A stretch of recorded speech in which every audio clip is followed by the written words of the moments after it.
Penso che devi essere abbastanza allucinante arrivare sul palco di Sanremo come esperienza. Sì, anche perché mi tra l'altro ho suonato con la PFM, che abbiamo suonato all'Ariston a Sanremo, ma anche all'Ariston Così. come così. concerto. Ah, ma va. E è diverso.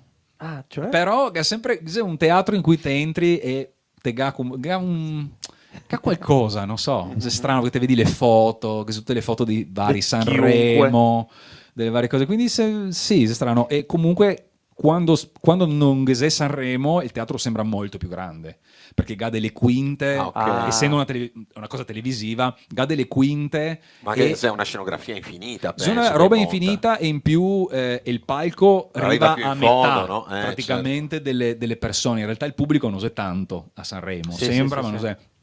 Quando tira via metà del palco, in realtà la gente è il doppio praticamente, quindi è grande. E il pubblico di Sanremo è Alba Parietti. Alba Parietti, sì, il sindaco di Il Sanremo. sindaco di Sanremo, Sì, Alba sì, Parietti. È sempre qui. Sì. La moglie di Amadeus. Il solito, che no more però, non sarà più. Prove se te ga un quarto d'ora. Un quarto d'ora? Un quarto d'ora a testa di ogni artista, chiunque. Se è già un miracolo che funzioni dopo. Se è un miracolo che funzioni, perché veramente la gente, cioè mi ho visto i sound check di chi che era prima di me, Michele Zarrillo, che mi adoro per esempio. Lui si arriva fuori, 1, 2, 3, 4, se partiti, ovviamente tutti il click, ovviamente le basi, ovviamente, cioè nel senso l'orchestra suona dal vivo e tutto, però ovviamente per sicurezza ogni dunga le cose. E lui si è partito, ha fatto 2 volte il brano e se ne via.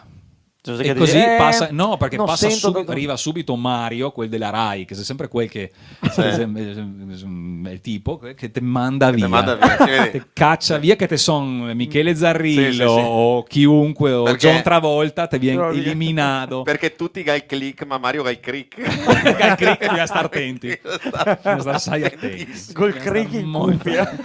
Sì.